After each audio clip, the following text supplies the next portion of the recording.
Amanda, are we good to go? Yep. Okay, great. Well, thank you everybody for coming tonight. I'm so glad that you are interested in the UNK online graduate speech language pathology program. We hope we can answer all your questions tonight. We want to introduce you to the department as a whole. I'm Whitney Schneider-Klein. I am the department chair. I also teach in our online program courses like phonological disorders and reading and writing for school-based SLPs, and I serve as an advisor to our online graduate students. We also have with us tonight Dr. Lai. I'll let you introduce yourself, Dr. Lai. Everyone, my name is Dr. Philip Lai. I am the graduate program chair.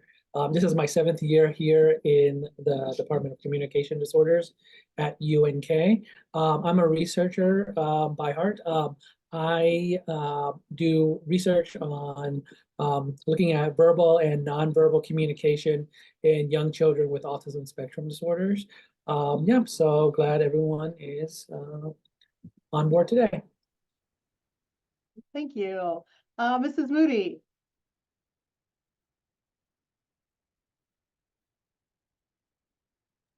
Of course, I can't figure out how to get unmuted. I am Laura Moody. I'm the clinic coordinator, so I do everything related to clinical experiences and placements. And so that pretty much sums everything up for me, all things clinic. Thank you. Dr. Reut. Hi, everybody. Oh, it's so nice to put faces with names. I had a lot of you in undergrad classes. I'm Dr. Reutsch. I'm an assistant professor in the department. Kind of going off of what Dr. Lai said, I've been with UNK since, goodness, it's going on my 12th year. I was started out as an adjunct and now I'm happily an assistant professor. I teach for graduate students, I'll teach the diagnostic methods class for you in the fall and motor speech in the spring, and assorted voice classes in the summer. Round and round we go. My research, as a lot of you know, focuses on executive functions, cognitive processes, and just really excited to see so many people's faces and happy that you're on the call. And Amanda.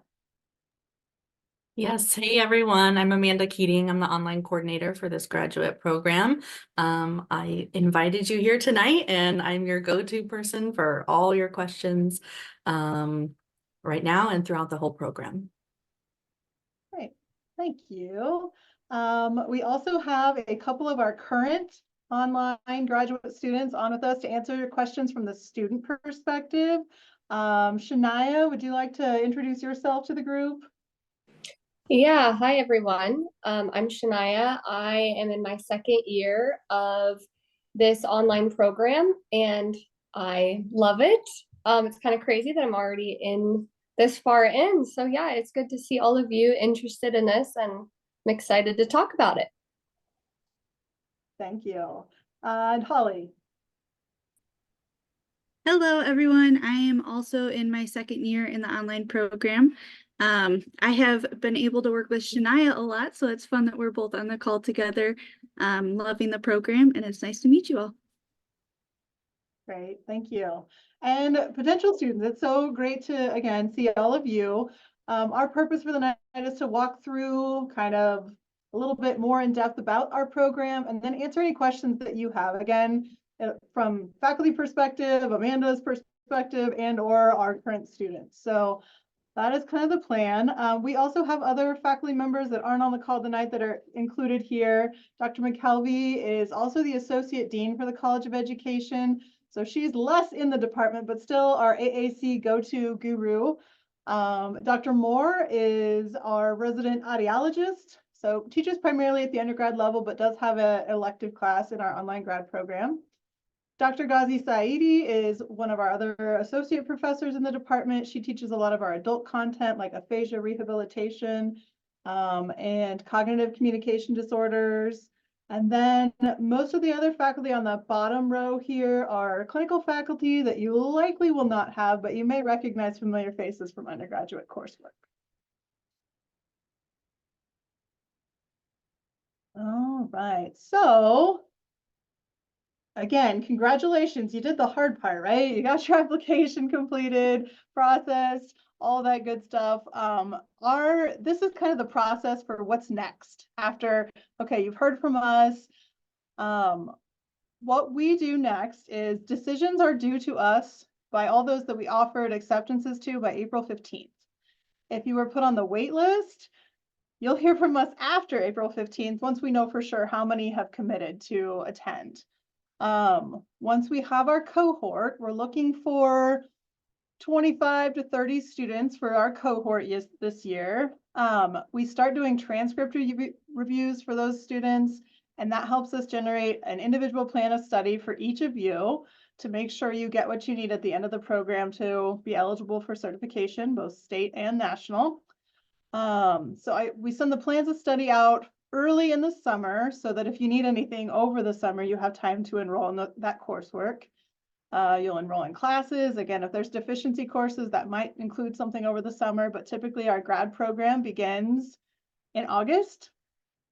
We do have a virtual orientation that's conducted the week before classes start, so that'll be open the week of August 19th. It's conducted via Canvas to kind of familiarize yourself with what's expected, how things work, and for us to make sure that you know what's expected and how things work, things like that. And then our classes for the fall semester start on August 26th this year. So that's kind of a timeline of what's ahead.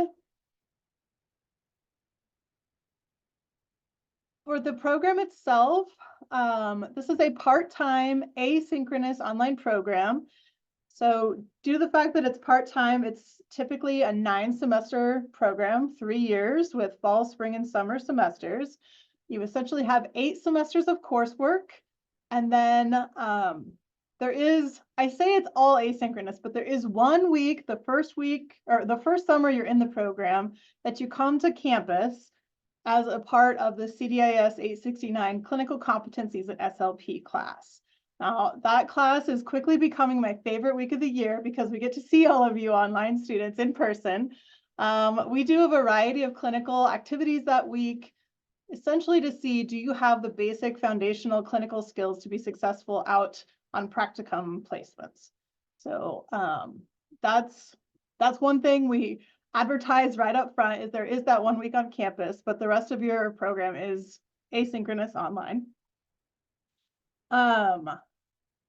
There you have 4 semesters of practicum beginning in the fall of 2025. So essentially, if you'd start classes this fall, 2024, you'd take classes in the fall, classes in the spring, classes including that 1 week on campus in the summer, and then you'd start your first practicum fall of 2025. So your second year is when you start those placements.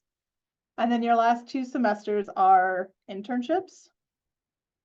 I have a link to the state requirements and a sample program here. Mrs. Moody, is there anything else you want to say about placements or practicums or internships at this point?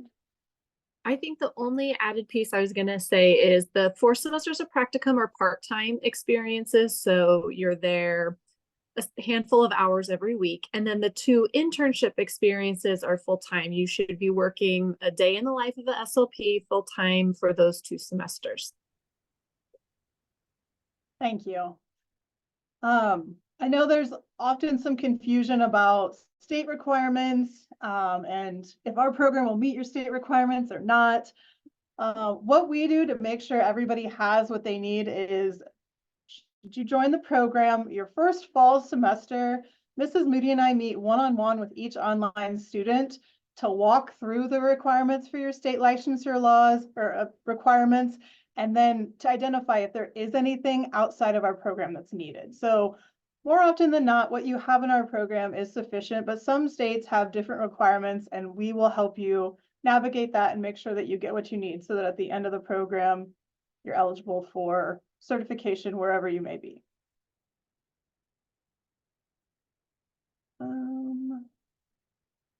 Sample program. So this, on our website, we have a sample program outline, and it is pretty on par with what you could expect. Again, we complete transcript reviews once you commit to the program and set up that individual plan of studies so that you know what to take and when. Depending upon what undergraduate coursework you've had, there may be deficiency courses, so there may be a couple of extra courses you need, or perhaps you've already taken a graduate AAC class. Then, you know, we would review that and see, yep, it meets the requirements, maybe you don't need that. So there's wiggle room a little bit to this, but by and large, this is the majority of what our student programs look like, where you take diagnostic methods in AAC your first semester. Your first spring, you take phonology and motor speech. Your first summer, you take that clinical competencies course with the week on campus. You take voice and resonance disorders and an elective course. Fall 2 is reading and writing strategies for school-based SLPs and aphasia, and that's your first practicum as well. The second spring, then you take cognitive communication disorders, your second semester of practicum. And phonological disorders. Wait, that one's on there twice. You only take that one once, scratch that. Summer 2, then you have your third practicum, dysphagia and pediatric dysphagia. And then that last fall semester, you have fluency disorders class, your last practicum. Spring is typically a school-based internship with a seminar class. And then your last semester is that final clinical internship.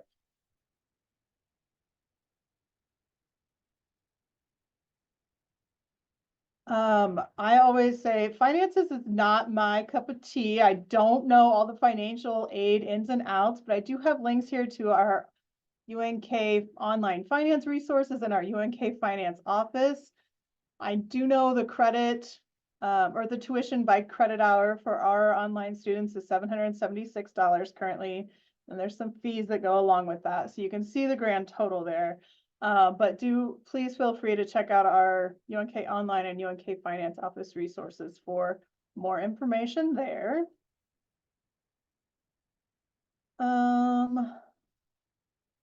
Oops, I feel like I skipped one. Maybe I did not. Along with the financial aid information, well, am I missing anything, Dr. Lai, as far as what else we need to tell them so far? I think you got most of it. I'll just add on a few things. Okay. That April 15th deadline, that's not our deadline. That's a generic deadline for grad school. So just know that, you know, we didn't just pick that date. April 15th is usually the national deadline for graduate schools. And I forgot to mention that when it comes to my teaching, you'll get me usually in the third year in spring 3, where I teach that graduate seminar. Usually that centers around autism. And just a little history is that we are currently in our 3rd cohort. So if you do enroll, you'll be the 4th cohort. So we're actually super excited because our 1st cohort will be graduating soon. So we are super excited about it. Yep. Yes, thank you for sharing that. We are relatively new, but we have our first graduates are coming up in August, which is super exciting. Okay, so I think that leaves us with the opportunity to hear from current students and for all of you attending to ask questions. I know a lot of times the questions center around the practicum placements. And so I don't know, current students, do you want to share a little bit about your story, and then maybe we can have Mrs. Moody share, or vice versa?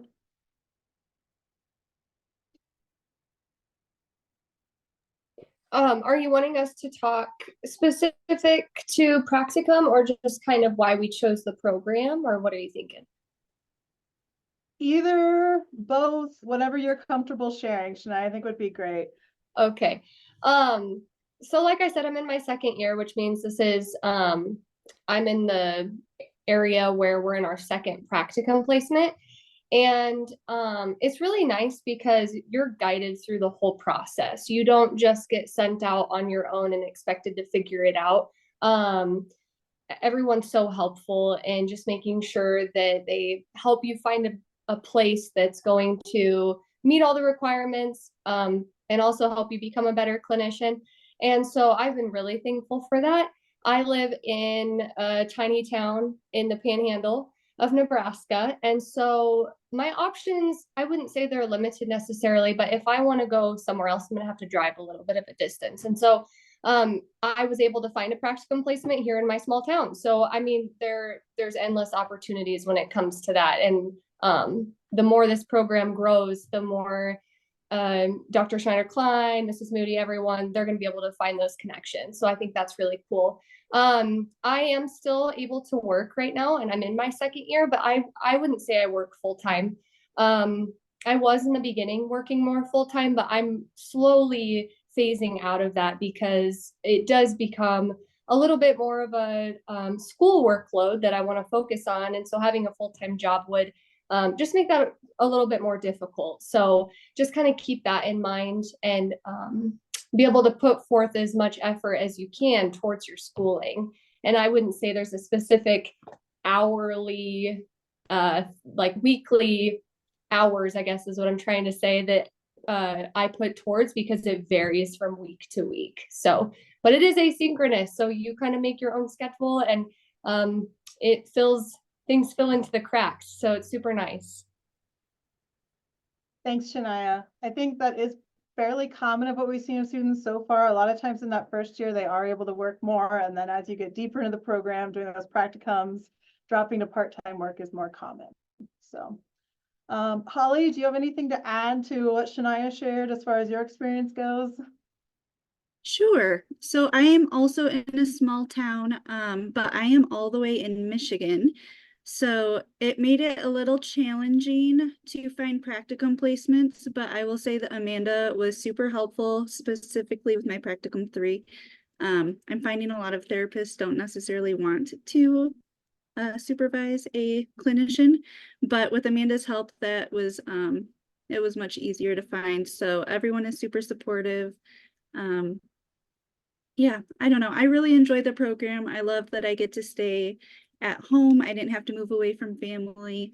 And the semester on campus was definitely my favorite. Getting to meet all of the professors and the cohort was amazing. And I can't wait for graduation when I can see everyone again.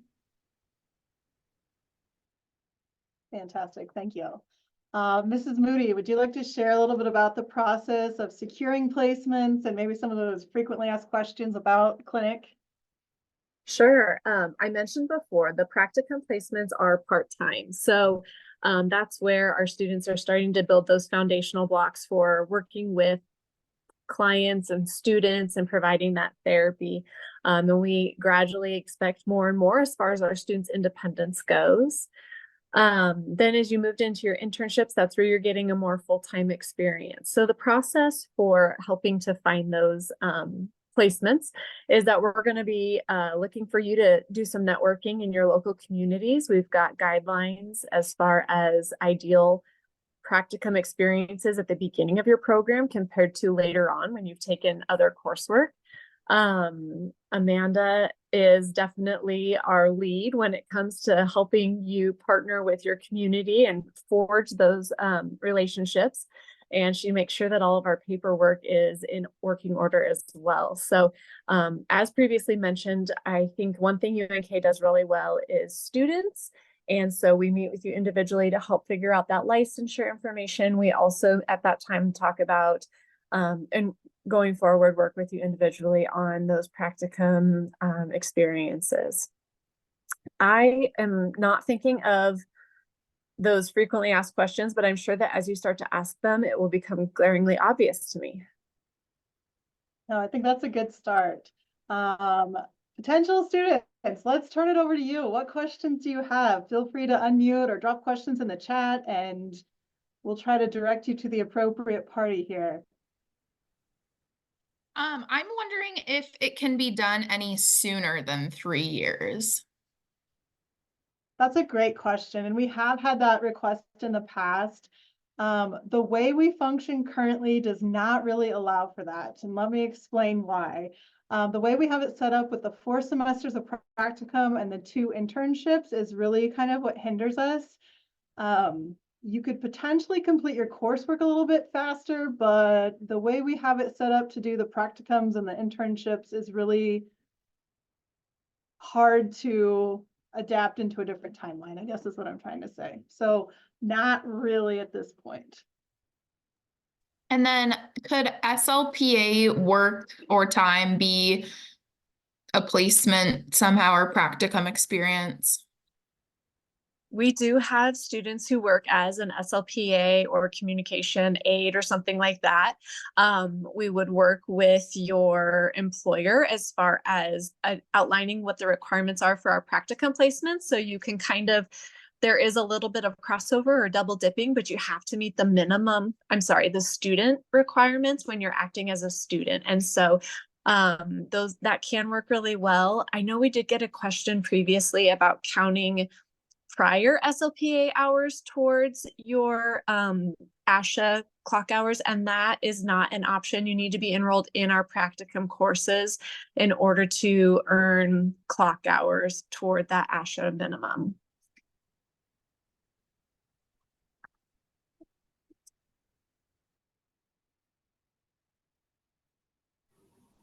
Other questions? So I am currently a teacher right now, and I'm wondering, like, is there going to be any problems, like, if I get a practicum placement, like, in my own district? Like, is there any problems with that crossover at all?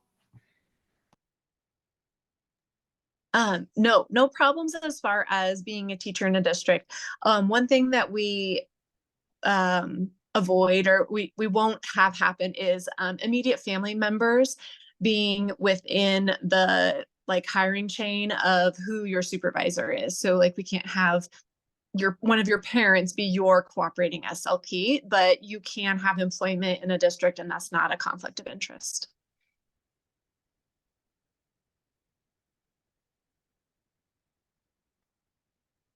What would the graduation month be if we started this cohort?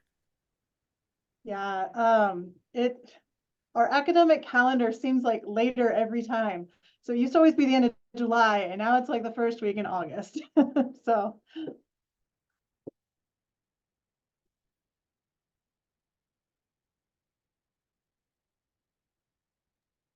There's a question in the chat for our current students. How do students connect to one another? Do you find that you get to know the other people in the cohort? So in our first class, we all kind of connected through our Canvas program, which is what we do our classes through. And then from there, we made a group meet that all of us are attached to so that we can talk with one another and bounce questions off of each other. I have grown particularly close with a couple people in the cohort. It's a little different being so far away from everyone, but there's still that camaraderie and friendships that grow.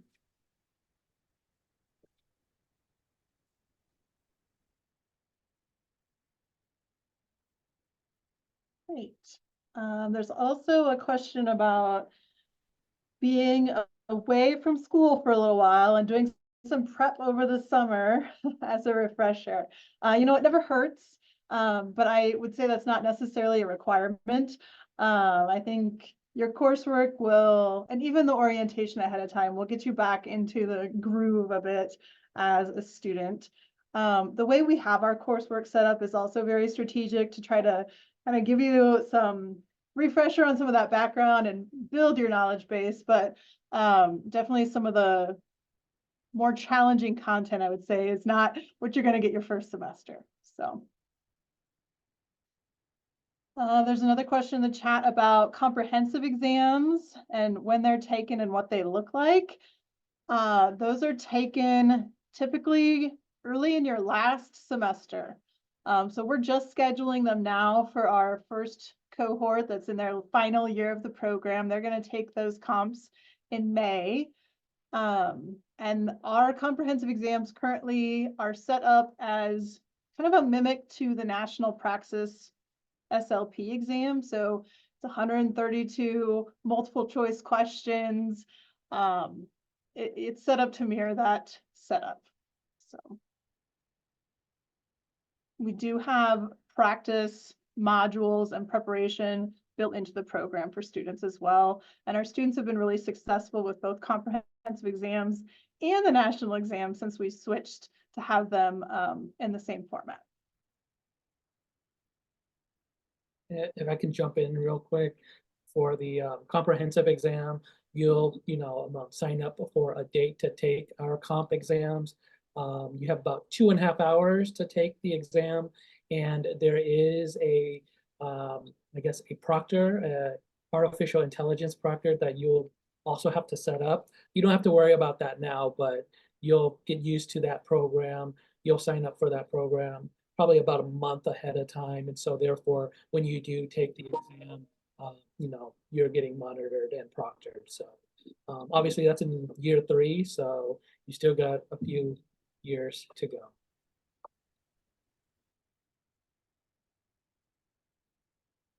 Question about research assistantship opportunities.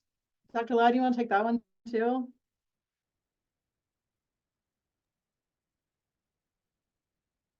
Yeah. So our grad division here is very, very supportive of research, especially research from our online students. In addition to that, there's funds to go to conferences, to present your research. There's also, we have Student Research Day actually in the fall and in the spring. So we are very, very proactive when it comes to research.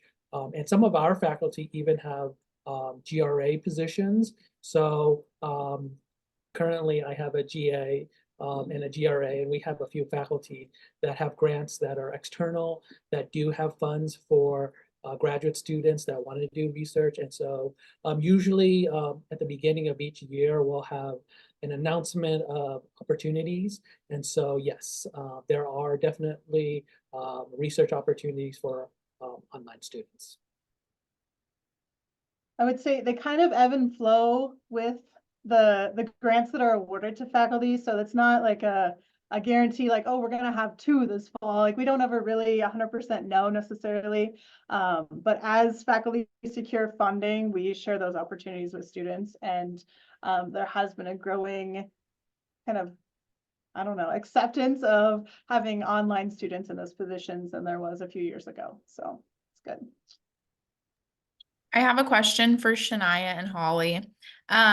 So taking only just like a couple classes at a time, does the like stress load feel really high, or do you like feel like you have a lot of time to live your life and do other things? I don't know. 3 years just like feels like such a long time to be in school. Yeah. No, I totally understand.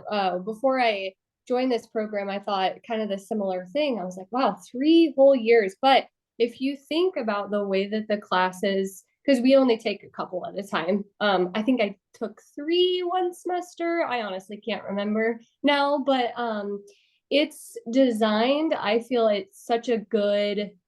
it's designed so well because you can still live your life and you can still do the things that you want to do and not feel overwhelmed. I think if you tried to take any more than 3 classes, it would be too much, in my opinion, because these are grad level courses. So they're not undergrad. And so you do have to prepare yourself a little bit more just with the level that the courses are at. And so I feel like time has gone by really fast because we're already into those practicums. When you get into your first practicum, I feel like things just start to really get moving because you're actually applying the knowledge, all that knowledge from year 1 into an actual clinical setting. And so, I feel like it seems like a long time, but it really flows pretty fast.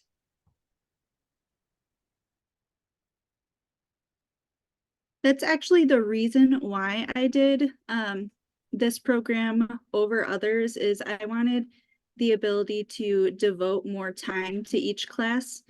I think that's a really special thing that all of us get to do since we are only going part-time.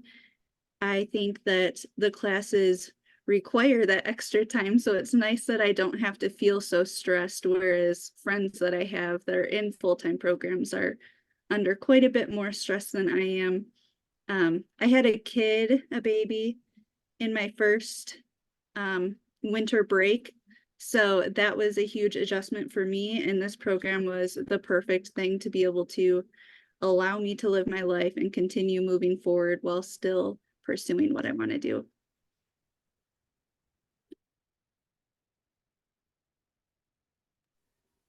Thank you both for sharing.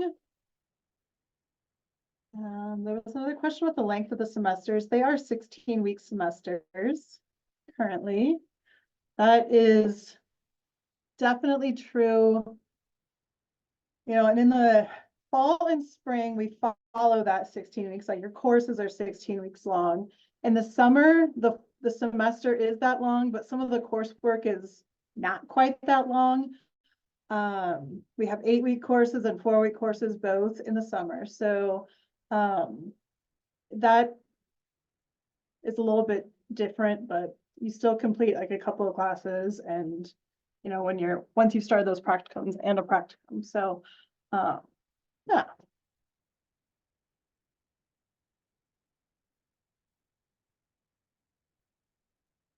Have we had a lot of moms in the program? Yes, we have.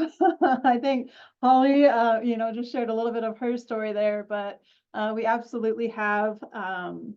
We have stay-at-home moms, we have working moms, but yes, there are several moms in the program that have that are successful. One of our moms even went on the study abroad trip last summer and took her child with her. So, you know, yeah, definitely doable. Where is the study abroad opportunity? I got this, Dr. Schneider-Klein. We started that program last summer actually on a grant that I got.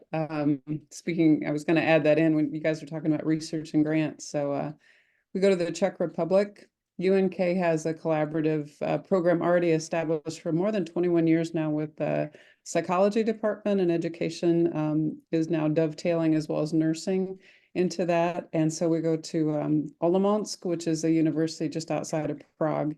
And this last year we were there for a week, and the upcoming cohort, they're going to be there for 10 days. And it was just a great experience. We toured hospitals, we toured schools for the deaf, we toured rehab facilities that just blow your mind and what they were capable of doing. I think I had to keep telling the students, okay, let's go back to like, we're going to be using super duper toys from now on. We can't like have these, you know, things that light up the minute you walk in the room. But it's a fantastic opportunity. I could go on and on about, but it's over it's in Prague. And it's coming up actually this semester is going to be, what did we say, Dr. Schneider-Klein? I think it's May 26th to June 4th or something like that. If you're interested, we could definitely send you some information about that, because it does count as an elective course.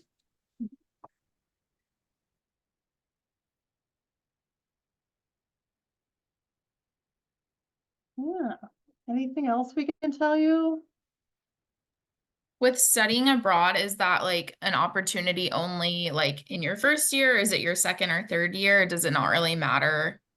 We had one student who was in her second year who's now in her third year go, and then the other 2 students were finishing their first year.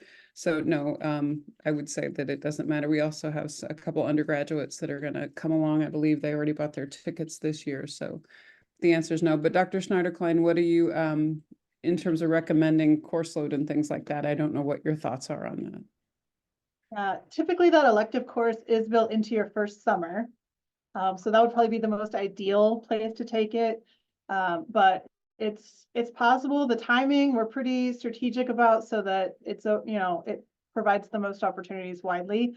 So you could take it in your second year. The third year would be when you're doing internships, and that's probably going to be the hardest year to complete it. But first or second would definitely be an option. I have a question, I guess, for the 2 who are enrolled in the program right now, about like first year versus second year. Like, I guess, how much were you able to work? Because like looking at finances and whether or not you can go part-time, like, I guess a little bit of insight on that. So I would say the first year, I am a substitute teacher. So like I say full-time because like I was subbing a lot. I was subbing really consistently throughout my first year. But entering the second year when practicum started, that was really when I went down to like part-time, just because I was seeing students in my practicum twice a week. And so that right there's 2 days that I needed to devote to just school and practicum and really focusing on that. And so I just knew for myself, I was only going to be able to work about 3 days a week. So it kind of depends though, because if you can work around your practicum hours, or you have enough time that you can really devote to your coursework, because you really have to put a lot of time aside to work on things, and some classes have more work than others, just depending on what they are. So it's hard to say, but I would say the first year I was able to work as pretty much full time. Second year is when I went down to part time.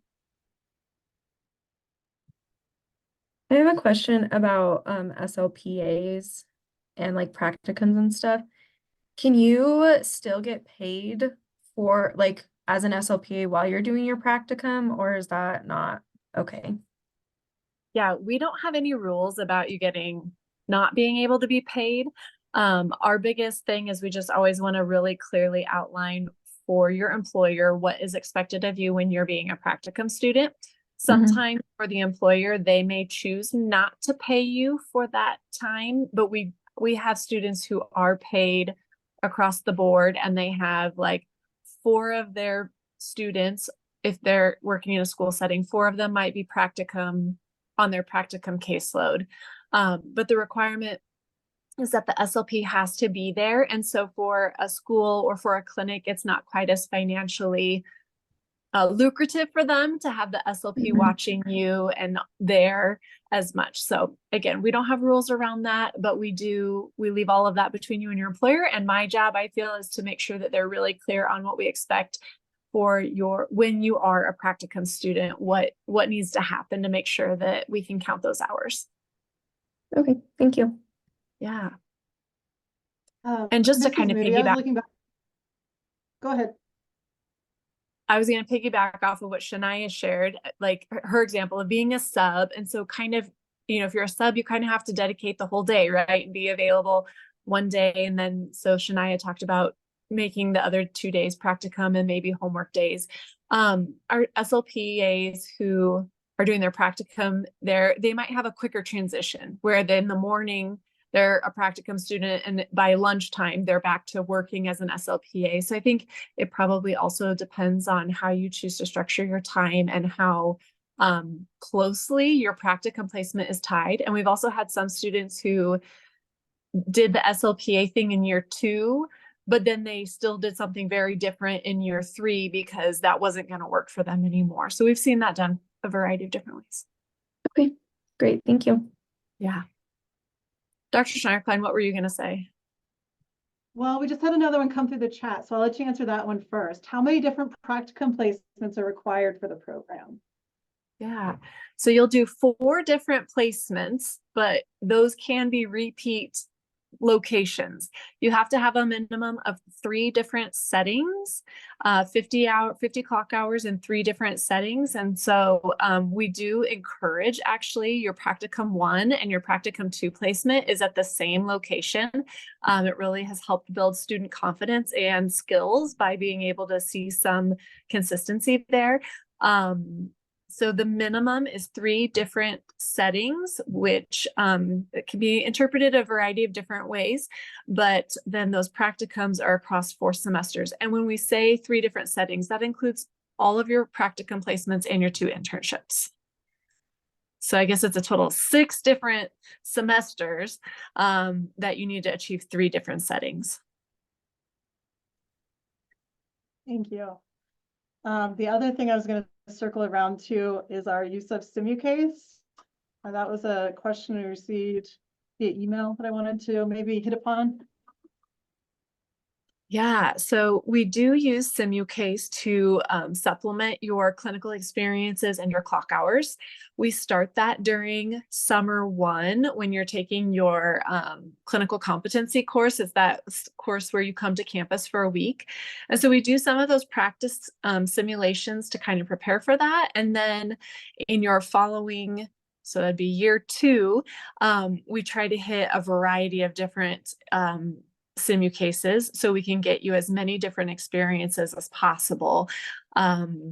Through that simulation, you don't have to worry about anything. If anything goes wrong, you say something that's silly, it doesn't matter because it's just a simulated patient. So we found a lot of great experiences through that you can then take into your real life experiences and practicum and internships. Thank you. Yeah. For the internships, it's like a school-based and then a clinical-based, correct? Yes. Does like early learning centers count as a school setting? It can. We have to do a little bit of digging, but it can. Okay. Okay. Yep. That's It kind of just- depends. It kind of depends if it's considered an official school by your state standards. Okay. Okay.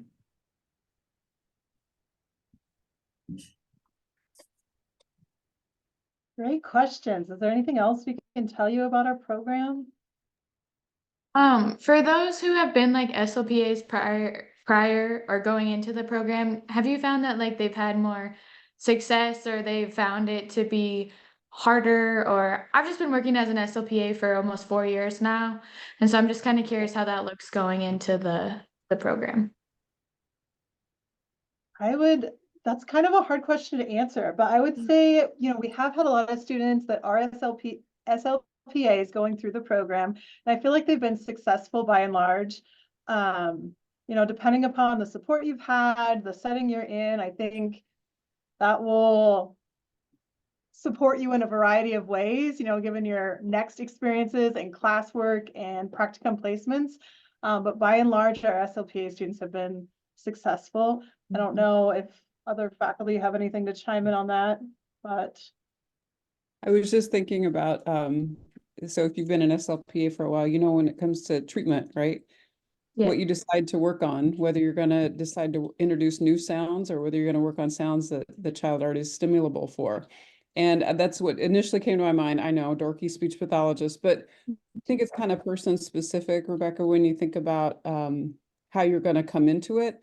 And the one thing I've seen is a bit of humbleness sometimes when it comes to that transition from being an SLPA to realizing that you actually are learning the skill set to do the diagnostics that you need to do. And those are the, I wouldn't say challenges, but those are some of the opportunities and the growth areas that I think we've seen a lot when it comes to students who are moving from already being in a profession into being more, diagnostic part in that profession. I think that would be it. But it's very person specific, I would say. But most people are just really happy to be doing what they really want to do. So I don't know if that helps, but that's what I've, that's my. It does. Yeah. Thank you. Sure.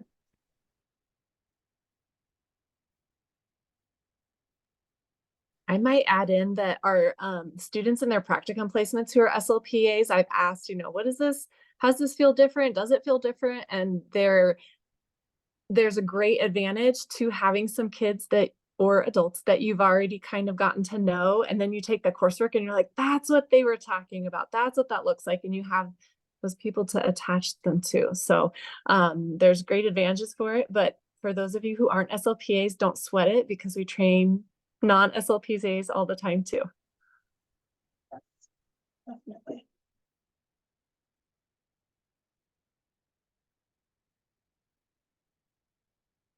Great. Anything else we can share? Now's your chance. You've got us on the hook.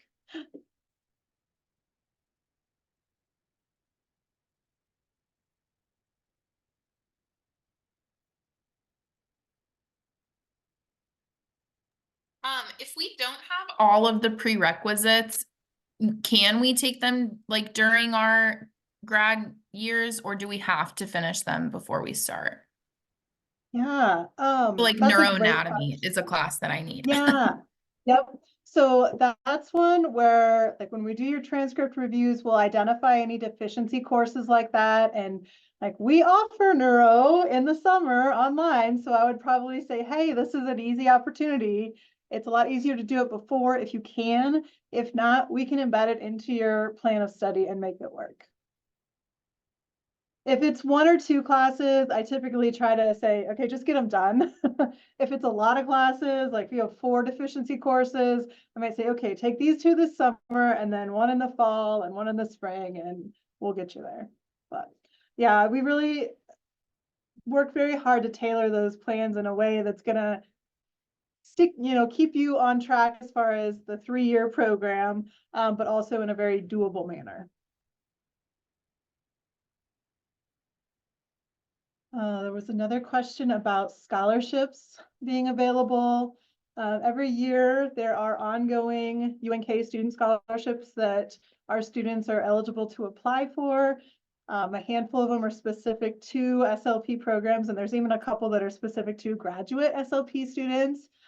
So there are local opportunities available for scholarships. They're somewhat limited as far as the dollars allocated with them. So we constantly share national and even regional organizations that have scholarships that are appropriate for our students as well. So there are possibilities available. We try to share as much as we have access to with our students to give you a chance at those opportunities.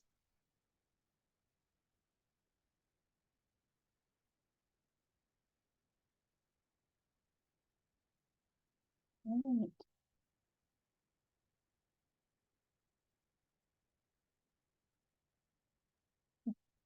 One thing I just wanted to throw out there when it comes to financial planning for the program, for that 1 week on campus, obviously travel to and from campus would be the responsibility of the student.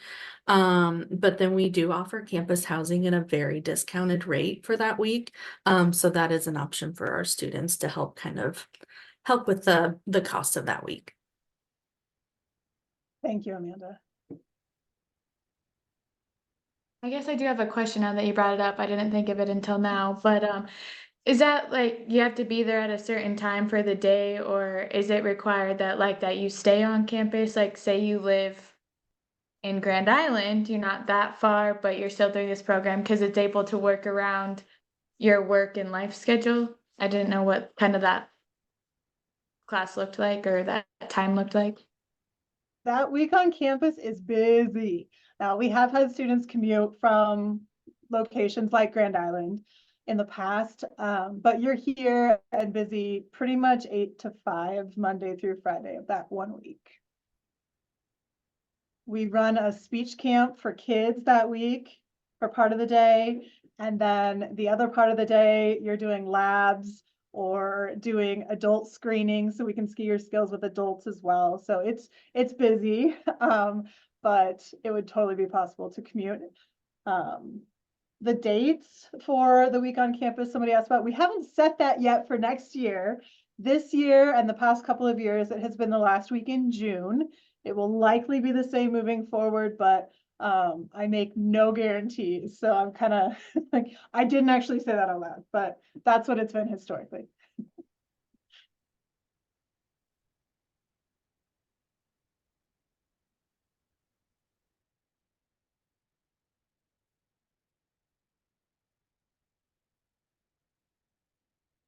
All right, any other last minute thoughts here?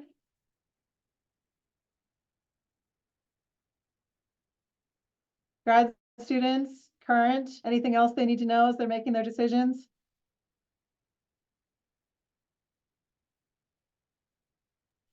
I don't think so. It's a great program. I have all good things to say about it, so. The only thing I have to say is that you won't regret making the decision to go to UNK. It's a great program with great professors. And these are not paid spokespeople. They're not on scholarship. No, no. There's a non-disclosure. They didn't sign. Yeah. Yep, Yep. they just took it out of the goodness of their hearts to join us for Right. an hour this evening. So, yep, thank you for explaining that. Yeah. Mhm. One other quick thing, just piggybacking on the week on campus for commuting. There were a couple times when we would have like a cohort dinner afterwards, or just a bunch of students would get together to hang out. So in that instance, I would say staying closer to campus would be better so that you can spend more time with the people you never get to see. But you could definitely commute as well. And sorry, one more thing with that. It is a like crazy busy week. There's so many amazing things packed into 5 days. I think 5 days. It's kind of a blur now. But so the more time you can spend with each other afterwards, like if you have questions about the day or if you want to prepare for the next day, like you're a team and you can feed off of each other and help each other out, because that's what I felt that whole week, was that we worked as a team, and it was just really comforting, and yeah, it was really fun. It is a fun week for sure. I'm tired just thinking about it, but it's a really fun week.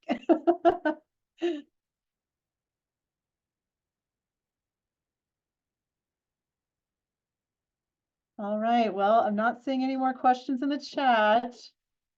Anybody want to voice any last minute questions?